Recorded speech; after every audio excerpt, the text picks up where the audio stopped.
nugget onto the bottom of the controller to make the Wii top hard crack and the forecast and news photo person. Man, with I really sent many.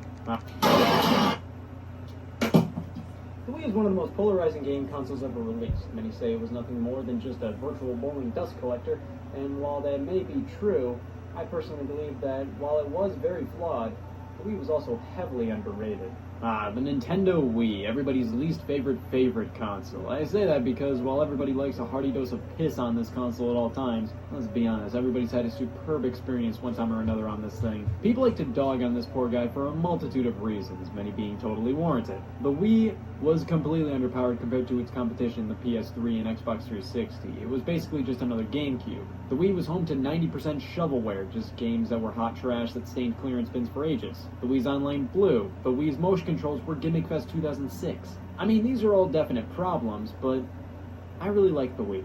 It isn't my favorite Nintendo console, but it did a lot right. The design of this bad boy is stellar. The Wii is one of the nicest looking game consoles out there. It's incredibly small, compact, and it was so solid they had to include a stand with every purchase just to give the thing that much more class. The disc slot would illuminate a blue light whenever an update for the system was available, which was tart and annoying, but it's totally forgiven for a little thing around the block known as Gamecube backwards compatibility. And that was, in my opinion, one of the Wii's greatest strengths. It was totally the all-in-one Nintendo box.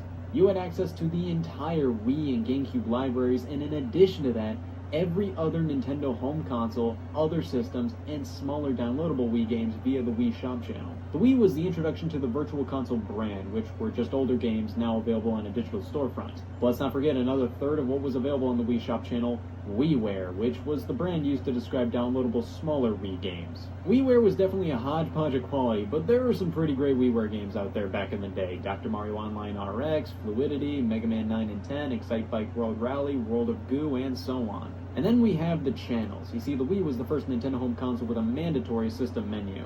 Yeah, the GameCube had this thing of a system menu going on, but the Wii menu was mandatory to peruse to get anywhere. Different applications were considered channels, which were either preloaded on the system or downloadable via the shop channel, and man, did the Wii ever have channels. The disc channel was always a mainstay in the family, a great crowd pleaser, but once you were all out of games to play, where better to lurk than the Mii channel? Making your own custom avatars was never as simple and fun as making Mii's was. It was just entertaining to see how out of this world you can make a Mii look or how close you can make it to look to another person. But man, was I ever into the photo channel. This channel is barely talked about to this day, and that angers me more than anything photo channel related should. The Wii came with an SD card slot, which meant you could take photos from it and display them on the big screen, and also let you go wild with some effects. When you wanted to become an elite member of the Economic Stimulation Squad, the Wii Shop Channel was always there, and of course, who could forget the forecast and news channels? Just channels to keep you up to date with the latest news and weather forecasts, but if you wanted to stay up to date with Nintendo games, then you had to download the Nintendo channel, which I spent